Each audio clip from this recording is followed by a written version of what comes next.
नमस्कार बच्चों, हम पहले सुभाषितानी के 1 से लेकर के 5 श्लोक तक पढ़ चुके थे। आज हम इस वीडियो के माध्यम से 6 से लेकर के 10 तक के श्लोक पढ़ने जा रहे हैं।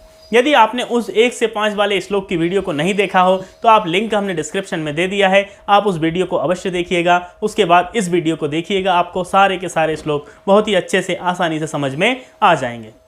तो हम श्लोक शुरू करते हैं। 6वां श्लोक है, देखिए उसी पाठ का। मृगा मृगैः संगमनुव्रजन्ति गावश्च गोभिः तुरगास्तुरंगैः मूर्खाश्च मूर्खैः सुधियः सुधीभिः समानशील व्यसनेषु सख्यम।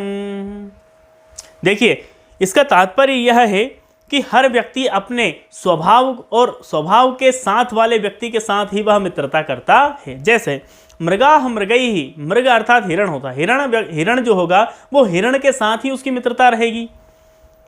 गावः गोभिः, गाय जो रहेंगी वो गाय के समुदाय में ही रहेंगी। इसके बाद में तुरगाः तुरंगैः, तुरग अर्थात होता है घोड़े, कि घोड़े जो है वह अपनी मेजॉरिटी में जहाँ उनकी प्रजाति रहेगी वह सिर्फ वहीं रहेंगे, उनके साथ ही उनकी मित्रता रहेगी। मूर्खाश्च मूर्खैः, मूर्ख व्यक्ति हमेशा मूर्ख के साथ ही बैठेगा, वो किसी अन्य व्यक्ति के साथ, समझदार के साथ नहीं बैठेगा। तथा सुधीयः सुधीभिः, जो समझदार व्यक्ति है, जो बुद्धिमान व्यक्ति है, वह हमेशा बुद्धिमान व्यक्ति के बीच में ही बैठता है। इस श्लोक का तात्पर्य सिर्फ यही है, इसका कहना यही था। इससे हमें यह शिक्षा मिलती है कि कोई भी व्यक्ति अपने स्वभाव के अनुकूल ही अपनी मित्रता को बनाता है, निर्माण करता है। चाहे वह मूर्ख हो तो मूर्ख के साथ बैठेगा, बुद्धिमान है तो बुद्धिमान व्यक्ति के साथ ही वह उसका उठना बैठना या उसकी मित्रता रहेगी। इसके बाद में देखिए दूसरा श्लोक है, 7वां श्लोक है। सेवितव्यो महावृक्षः फलच्छाया समन्वितः यदि दैवात् फलं नास्ति छाया केन निवार्यते। देखिए, इसका तात्पर्य होता है कि आप हमेशा ऐसे वृक्ष की छाया में बैठिए जहाँ फल हो और छायादार वृक्ष हो, अर्थात एक बड़ा पेड़ जिसमें फल भी हो और छायादार वृक्ष भी हो, वहाँ आप बैठ सकते हैं। लेकिन किंतु यदि किसी कारण से उस फल पर, उस वृक्ष पर यदि किसी प्रकार का कोई भी फल नहीं लगता है, यदि उस वृक्ष पर फल नहीं लगता है, इसका मतलब ये नहीं कि आप उस पर ना बैठें। उसकी छाया किसने छीनी है?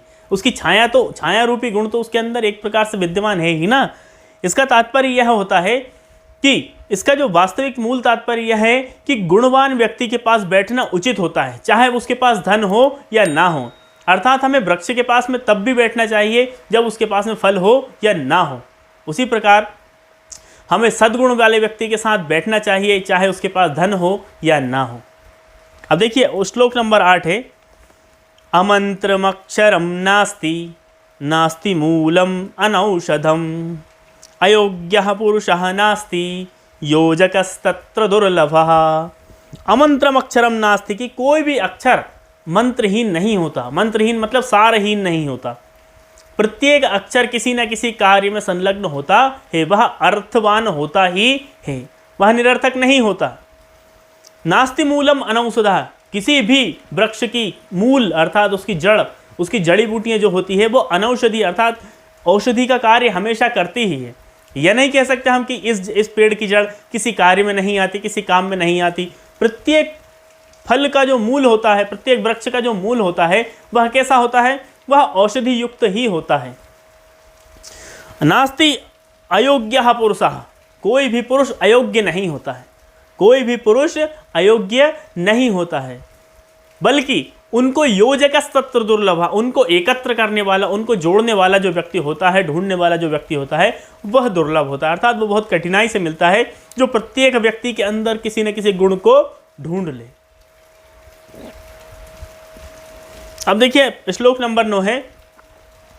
संपत्तौ च विपत्तौ च महतामेक रूपता उदये सविता रक्तौ रक्तश्चास्तमये तथा। जिस प्रकार उदये सविता ताम्र, जिस प्रकार सूर्य का वर्ण, वर्ण अर्थात रंग, जिस प्रकार सूर्य का जो रंग होता है, उदये ताम्र मतलब उदय के समय भी उसका जो वर्ण होता है वह तांबे के कलर के तरह होता है, ताम्र के कलर की तरह होता है। ताम्र एवास्तमेति च, और अस्त समय भी किस कलर का होता है? ताम्र के ही वर्ण का होता है। दिन में हालांकि सूर्य की जो रोशनी होती है वो दिन में एक पृथक कलर की हो जाती है, किंतु उदय और अस्त दोनों के समय उसकी जो रंग होता है, उसका जो कलर होता है वह ताम्र कलर का, तांबे के जैसा होता है।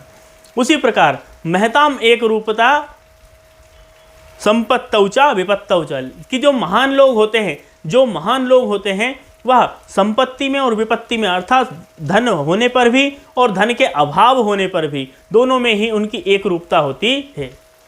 अर्थात वह व्यक्ति जो सुख और दुख दोनों में ही एक समान होता है वह व्यक्ति महान कहलाता है।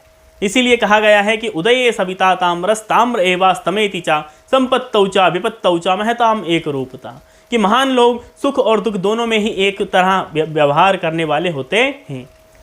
अब देखिए अंतिम श्लोक है इसका, विचित्रे खलु संसारे नास्ति किंचित निरर्थकम अश्वश्चेद्धावने वीरः भारस्य वहने खरः। इस विचित्र संसार में, ये जो संसार है हमारा, यह क्या है, एक प्रकार से विचित्र संसार है।